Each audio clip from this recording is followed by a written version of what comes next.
जीवन है। जहां वृक्ष हैं, वहां प्रकृति की सांसें जीवंत हैं।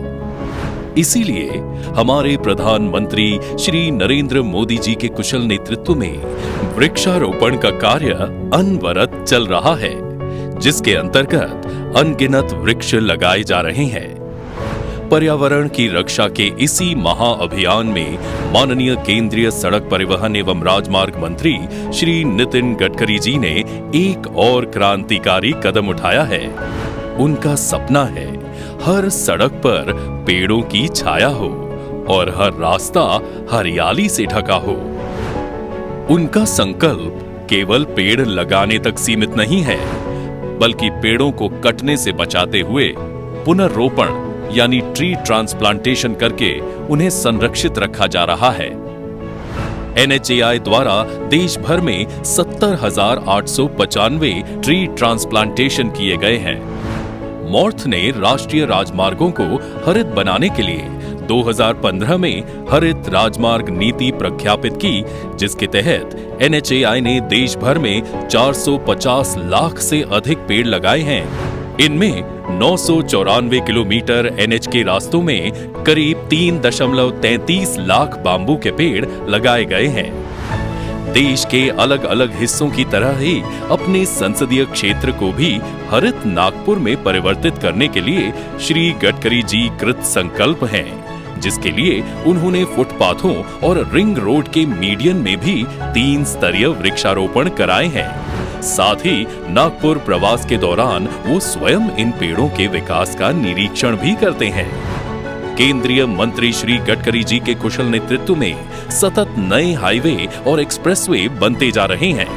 इन हाईवे में इंटरचेंज में क्लोवर लीफ की जमीन खाली खनिज होती है। श्री गडकरी जी के विचारों की उपज से ही इन क्लोवर लीफ को स्वच्छता और हरियाली से परिपूर्ण बनाने के साथ पक्षियों का ठिकाना बनाया जा रहा है। इसी विचार के साथ नागपुर हैदराबाद राष्ट्रीय राजमार्ग 44 पर जामथा क्लोवर लीफ पर ऑक्सीजन बर्ड पार्क बनाया गया है।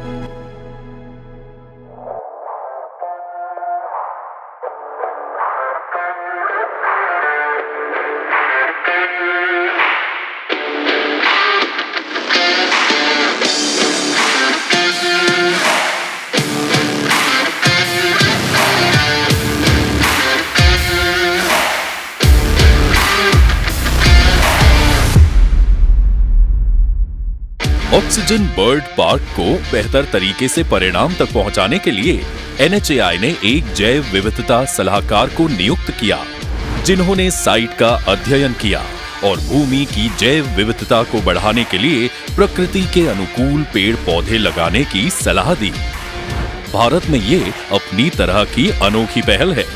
14.32 करोड़ रुपए की लागत से 8 हेक्टेयर में बने इस ऑक्सीजन बर्ड पार्क में विभिन्न प्रवासी पक्षियों के प्रवास के लिए समुचित वातावरण की व्यवस्था की गई है।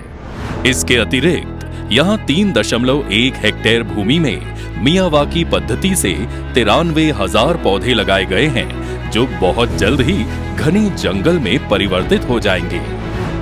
वहीं 11 हेक्टेयर भूमि पर 1,600 पौधों के साथ ऑक्सीजन पार्क बनाया गया है। इनमें नीम, बांस, बरगद और पीपल जैसे ऑक्सीजनदायी वृक्षों को लगाया गया है, जो अपने घने पत्तों के कारण पक्षियों को आने के लिए आकर्षित करेगी, ताकि वो अपने लिए उत्कृष्ट घोंसले बना सके। दूसरी तरफ जामुन, आम, अमरूद, बेल, इमली, अंजीर, खिरनी, कस्टर्ड सेब, आंवला और कटहल जैसे खाद्य फल वाले वृक्ष लगाए गए हैं। वही औषधीय गुणों से युक्त कदम, बेल, जामुन, अडुलसा, नीम और बेहड़ा जैसे पेड़ों के पौधे भी लगाए गए हैं।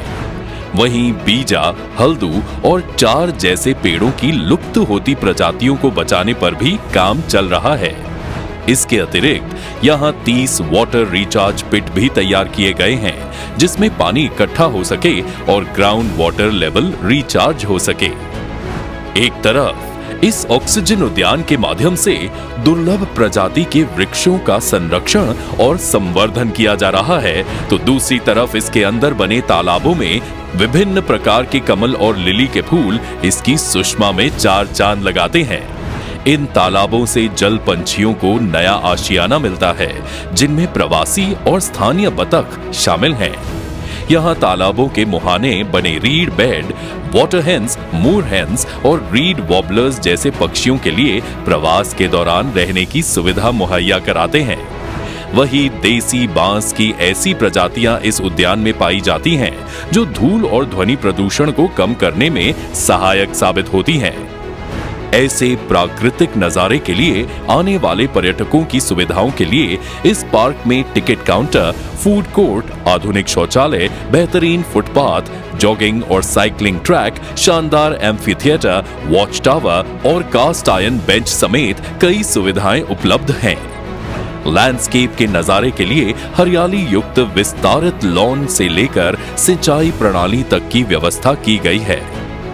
समय के साथ ताल कदम मिलाने के लक्ष्य से पार्क में सौर पैनलों से प्रकाश की व्यवस्था की गई है, जो पारंपरिक ऊर्जा स्रोत और पर्यावरणीय स्थिरता को बढ़ावा देते हैं।